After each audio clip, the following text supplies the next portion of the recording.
Good evening. Today in this class, I'm going for the new essential element that is nothing but consent. So, what do you mean by consent? In the last video class, I told you about the capacity of parties. Okay, I mean, who are the capable persons to enter into a contract? That thing we have discussed in the last class. Now we are going for the other element, essential element that is nothing but consent. Okay, so what is this consent, sir? Consent means nothing but the agreement of the promisee, the agreement of promisee when a proposal is made. That is nothing but consent. And the promisee, when he is giving his acceptance or his consent, okay, one thing had to do that. That is, the consent must be free. It should not be compulsory and it should not be in force. No one should force him to come to accept that or to give his consent. That is, there won't be any force. Okay, he voluntarily he has to give his consent or assent to that promiser or offerer. So that is nothing but consent. And when he wants to give his consent, one thing he has to keep in mind is whatever it may be the proposal made by the proposer or offerer.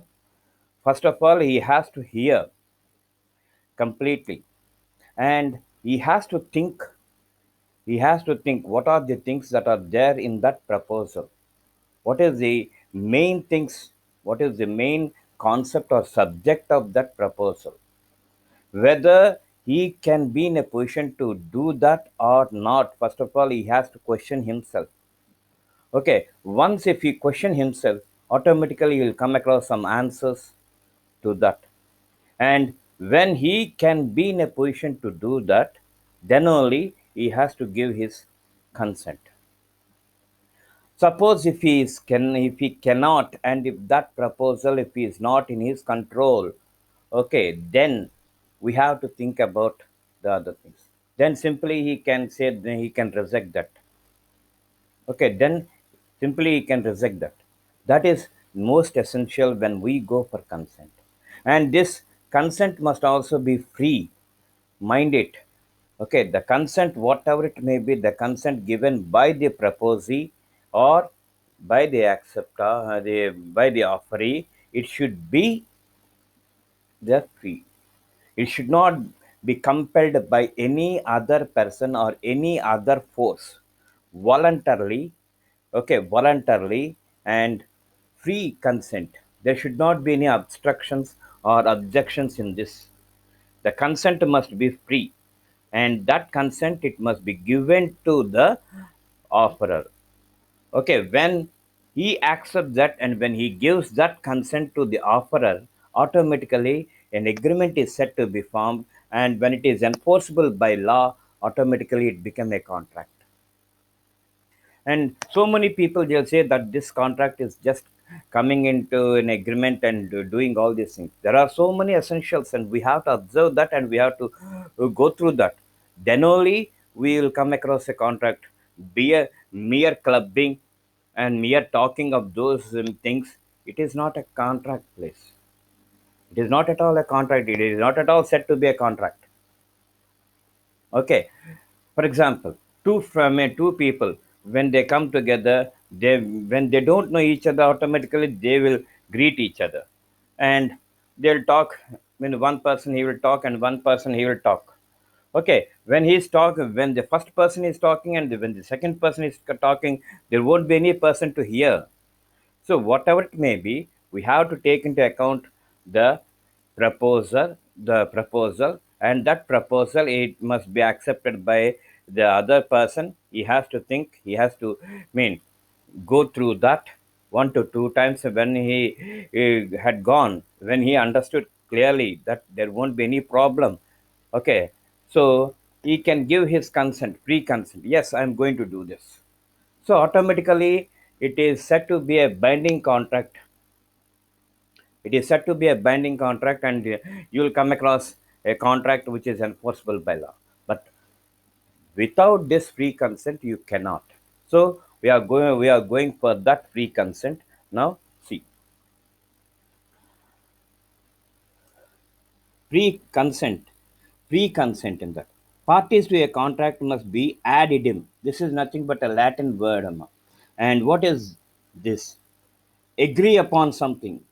Agree upon something. Okay. Ad idem. In the same sense and at the same time. In the same sense and at the same time. This is this is termed as free consent.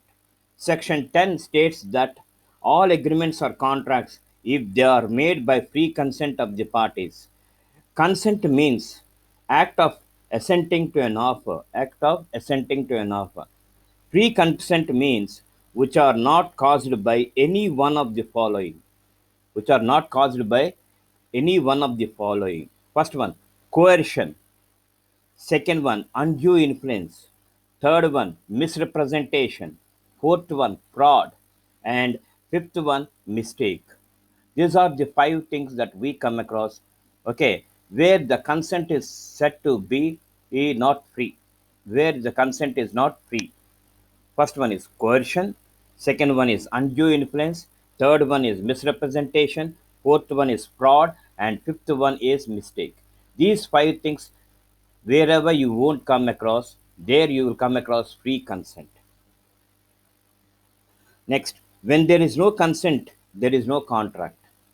Salman described this as error in consensus. Salman, one judge, he described this as error in consensus. Okay, so there is a case for this. Baladevi versus Muzumdar. Baladevi versus Mujumdar. And what is the case and what is the judgment that we come across?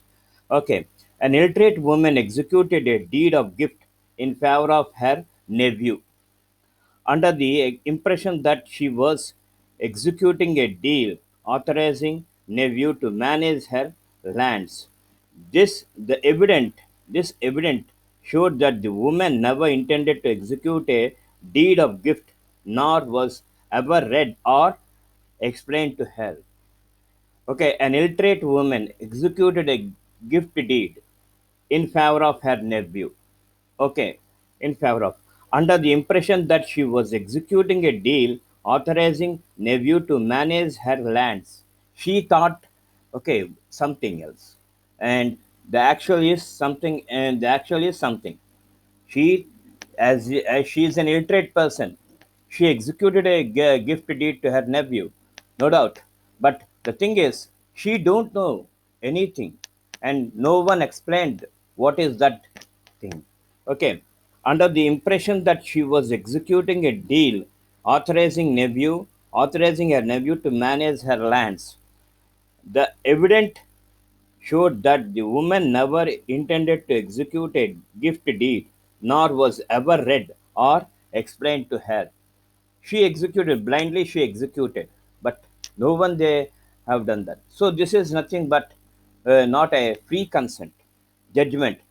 The deed was void and inoperative when the free consent is caused by coercion, undue influence, fraud, misrepresentation. The contract is voidable at the option of other party whose consent is so caused. Okay, actually speaking, contract this contract is said to be void, but it will be voidable at the option of the other party. At the option of the other party, it will be. So this is about the consent that we come across. And now, okay, already I told you that five things they will make this consent not to be a free consent. So one by one we are going for this. Okay, first one is coercion. What is coercion? Okay, it is nothing but forcefully making a person to enter into a contract. That is nothing but coercion. Coercion is threat or force used by one party against another for compelling him to enter into a contract, into an agreement. Coercion is the commitment or threatening to commit any act forbidden by law, any act rejected by law or not acceptable by law. That is nothing but coercion. Once again, I'm reading this.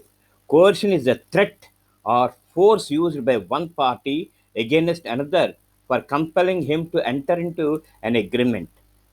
Okay, for compelling that person, the other party, to enter into an agreement. It is nothing but a threat or force used by one party.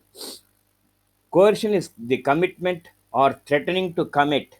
Commitment or threatening to commitment. Just they will fear, make them frightened, or threatening to commit any act forbidden by law, any act not okay agreeable by law. Sometimes property of a person may be detained unlawfully, making him to enter into a contract. So when you take a party, okay, when you take into a party, okay, there will be detention of his property. Sometimes property of a person may be detained unlawfully, making him to enter into a contract. It may not move from party to contract, but can move from stranger to contract. Okay, it cannot move from party to contract. Okay, you will come across two parties, so it won't come from a party, but it will come from a stranger to a contract, but can move from stranger to contract. It includes fear, see that, physical compulsion, or menace to goods. These are the things that we come across when we go for coercion. Example: A threatening to shoot B if he does not release him from a debt which A owes to B. See that. Okay. A threatening to shoot B if he does not release him from a debt which A owes to B. B releases under threat. This is brought by coercion.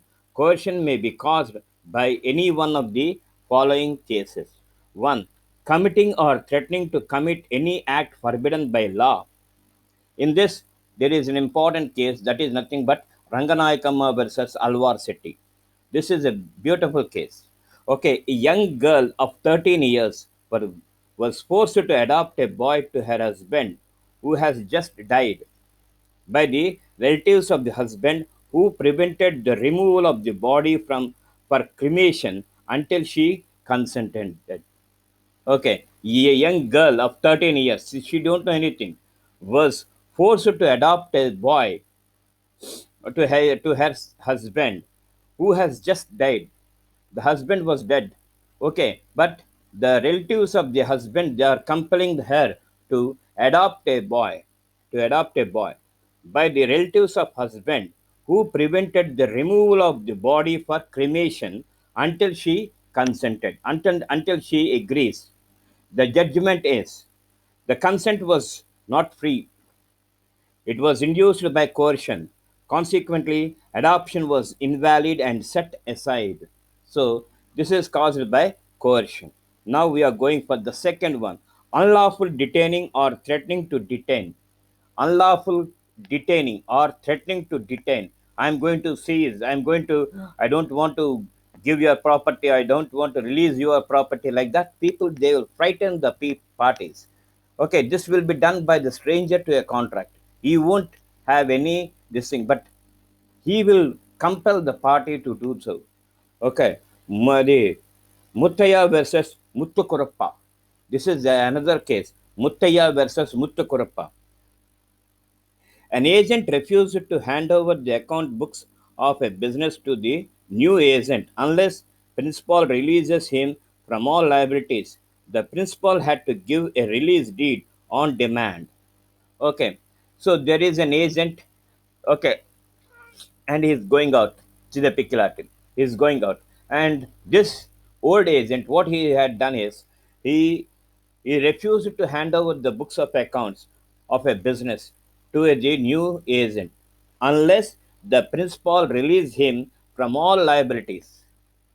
From all liabilities. Okay, full stop. The principal had to give a release deed on demand. On demand. It should not be on demand, Amma. Okay, if he goes on in a requesting manner, or if he requests the principal, he would have done that. But there should not be any demand. Judgment. The release deed given under coercion was avoidable at the option of the principal. Was avoidable at the option of the principal. Actually speaking, it is voidable. I mean, void, but it is avoidable at the option of the principal. If the principal say yes, okay. If the principal agrees, then it will be a valid this thing. Otherwise, it won't be a valid this thing. This is about the coercion that we come across, and remaining topics, that is undue influence, misrepresentation, fraud, mistake, all these things we are going to study in the next class. Up to then, thank you.